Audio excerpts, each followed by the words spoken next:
Hey superstars, welcome to the Get Rich Without Being a Bitch podcast. I am Vanessa Shaw, your host for the journey that we're about to embark upon. Listen, if you're in business for yourself, you want to enjoy financial empowerment, live life on your terms, and frankly, live a much richer life, you are going to be in the right place because we are going to be challenging stereotypes, breaking through glass ceilings, giving you the tips, tools, and strategies that can help you be a better version of you, build life and business on your terms. So be sure to subscribe because you are not going to want to miss an episode. Go to your favorite podcast platforms on Apple or Spotify and hit subscribe now. And I can't wait to start the journey with you. Hey superstars, welcome back to another episode of Get Rich Without Being a Bitch. I'm going to be talking about a really important topic today. Have you noticed how I say that every episode? It's always an important topic. The reality is they are. Lots of tidbits here that you can piece together to apply into your own business. But this is one, again, that comes up a lot in our community, and it's called CEO time. So let's just dive straight in and unpack this. What is CEO time? Where this comes from is the idea that possibly, and I'm guessing probably, most of you listening are actually not officially in the CEO seat of your business right now. It's probably where you want to get to. Many of the women that we work with are founders. Like they are founders, they're the operators, they're kind of doing all the things, right?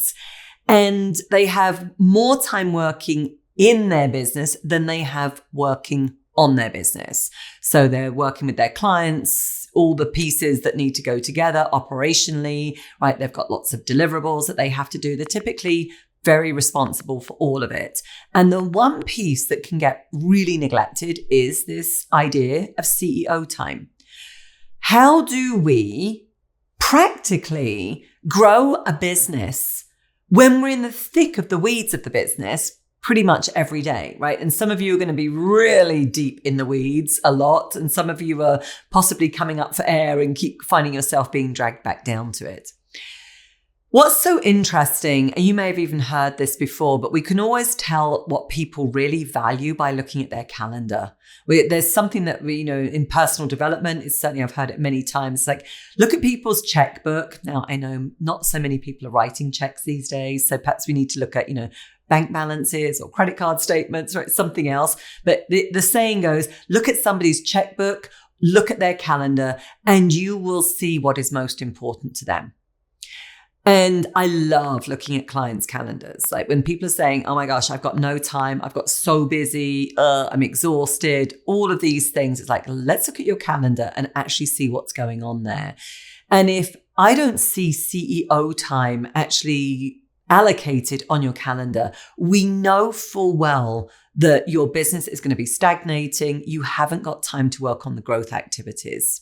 So I want to give you a couple of frameworks again for how to think about this and give you some super, super practical applications. Because some of you are going to be listening to this saying, I have no time, like I'm completely strapped right now. I have no time for CEO time. Where am I going to put it, right? And then some of you are probably going to be saying, what should I do in my CEO time? And then some of you are also going to be saying, and how much time is CEO time and how much of it should there be on any week? So let me answer kind of these practically. And it's always about, you've got to honor where you're starting from. If you are really, really finding that you are back to back to back, there are a lot of things that you can do. Frankly, a lot of things that you can do to kind of stop that and get some more spaciousness in the calendar. But one of the things is to go through your calendar and do an audit of all the things that you are saying yes to. What are the things that only you can do? If there's some things that are really client delivery and things that you must do that are in your zone of genius and that they advance the business. And again, I'm going to come back to that in another episode so we can, really unpack what does that mean. If you have got things on your calendar where you feel obliged to do certain things, You're worried about offending people if you don't show up. Sometimes we've had women working in non-profits. They're on boards, for example. They've been doing it for years. Perhaps perhaps when they started it, they had a lot of passion, but now they just feel obligated to carry on serving. Some of those things you've got to start saying no to, right? Because again, they're activities that are blocking your calendar, taking up time and energy, and they're taking away from your growth activities. So doing a calendar audit is going to be the first thing that you want to do. And guaranteed, there is always, always, always, always time to be freed up on your calendar. It's never once happened when I've sat down with somebody to look at that where we haven't typically freed up a minimum of about 4 hours a week. That's half a day, right? And over the course of, a month, that's pretty much 2 working days. So that's the first thing to do. The second thing with CEO time, and again, this is the framework. It's got 2 purposes. When you are working on your business, the activities that you would be working on should fall into 2 categories. These are not catching up on client work, right? It's not the deliverables, the stuff that you have to do, the stuff that you've already been paid to do. The 2 categories are going to be what is going to make you money and what is going to make you more effective and or efficient. So one is really about building out systems. One is about revenue generating activities. And that's really the categories that should be in your CEO time. So again, I want to give you some very specific examples of what that might look like. I'll give you an example, frankly, from my own business right now. It's the best way because it's actually very top of mind for me. We are launching a new program. We're going to be running a beta version of it at the beginning of October. It's not completely brand new. There's a lot of elements of things that we work on a lot with our clients. Let's say it's a smaller, bite-sized program for people to start to get some of the foundations that they need in place in order to be able to grow and scale their business further. And in my CEO time right now, the sorts of things that I'm having to work on is creating that new offer. What does that program actually look like? What are the price points? Who is it for? What are all the different modules? What is the languaging, the messaging around that? Okay. So that, it's got a compelling offer to it. What is going to be the marketing activities that are going to also help fill that program? So that's an example there of something that is very much revenue generating, but I have got to make sure I'm dedicating time on my calendar to making that happen. Otherwise, it's not going to happen. I'll start delaying it. And I've just gone into wishful thinking, right? So that's something that's very, very present for me right now. I'll give you some examples of things that clients might be working on in their CEO time as well. So let's imagine that you are looking to hire. That is a question that comes up a lot. We finally got over my resistance. I'm going to get some help and I need to have somebody. Now, there are a lot of little steps that go into defining what that role looks like and finding the right person. So the sort of system that you would be working on there could be, and again, I'm going to really go back to some of the fundamentals here. You've got to define the role and the responsibilities. What do you actually want that person doing? Right? So we start to define the role and the responsibilities. What are the things that are coming off your plate? What are the things possibly that are never getting done because you're too busy and you want that person taken care of, right? So we start to get a list of those roles and responsibilities. And then you're going to have to put that into a job description, right? This is about now building a system because now you're going to have a template that you can follow in the future. You can refine it. You do it once. The second time you do this later on, it's going to be better than the first time. The next thing you're going to need to know is, where am I advertising for this? You're going to need a system. You're going to need tools and resources for those things, right? Are you posting on LinkedIn? Are you reaching out to your contacts, your networks, all of those different things? And then when people start to apply to work with you, you want to have a system for how do you sort out those applicants, especially if it's you doing it the first time around or right now in your business. again, many of the clients that we're working with right now, they are having to do this. And that's where we want to build a system so it makes it easier. So what might be your screening system? What's going to be your interview system? Right? What are the sorts of questions you're going to be asking? And then are you clear on when you've got the right candidate? Are you giving them a test project, for example? That's something we highly, highly recommend. And are you clear on what the offer is? What you're paying them, the benefits to work with you. So you see how there's so many different steps there.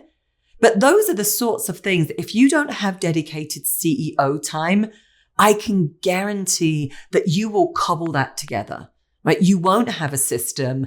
You'll wing it or not do it or keep delaying it, and it won't work effectively for you. So these are the types of things of why we want that dedicated time so that you're advancing your business. Now, you've heard me talk about time. What is a great period of time for CEO time? And frankly, when should it happen? The minimum amount of time I recommend is a session CEO time of 90 minutes. Because 90 minutes is a really good amount of time to get into something, to switch tasks from something else. We're typically working with a different part of the brain, especially when we're having to think through something and problem solve it for the first time and get clear. So it takes a while to actually even get into the task. It's not like we do 90 minutes and we're, performing 10 out of 10 on the first minute. But once you get into it, you want to have a good amount of time to be working through, to be building it, designing whatever it is that you're working on. And 90 minutes has been proven that beyond that, we tend to start to waste time. Many of us cannot hold our attention for longer than that. And frankly, right now, if you are holding your attention for that amount of time without responding to distractions, you're probably going to be in the minority rather than the majority. So again, we've got to train ourselves to kind of work deeply and more focused in that time. But beyond 90 minutes, you probably hit your maximum threshold. So that's why we like to suggest that as a time. When to do that CEO time, this is about you defining when your energy is best. It is not at the end of the day when you have done everything else and you are depleted. I'm going to be super honest with you. When I get to about 4 o'clock, I'm done. I'm really done. It's not a good time of day and I want to switch into something else. So that is not my time for CEO time. I prefer it up front in the morning because again, my energy is fresh. That's when I'm more creative. It's when I can work through those things and be really, really effective. Now, I have had some clients say that, afternoon, say after lunch, is actually where they find that they're most creative. So find out when that is for you and make sure that you're honoring it. Like when your energy is highest, when you have least resistance. And again, when you're frankly going to have the least interruptions. As a general rule of thumb, I'm going to give you some guidelines here. We tend to recommend that CEO time happens on a Monday. And the reason being is the more you get into the week, the more things start to pile up, the more there are interruptions, clients, things, demands on you, and that CEO time can get pushed off. So ideally, I recommend you prioritize it at the beginning of the week so that you've got it done and then you're getting into your other kind of normal work. So I hope that's making sense. We do have some clients as well that they love CEO time on Fridays. And for them, they've realized that they love working on their business so much that it feels like a reward. So they've found out that they actually love getting, all the things done in the week. Friday becomes like a special day that they're really looking forward to. And we've had clients, go out to special locations. They get out of the office. They get away from distractions.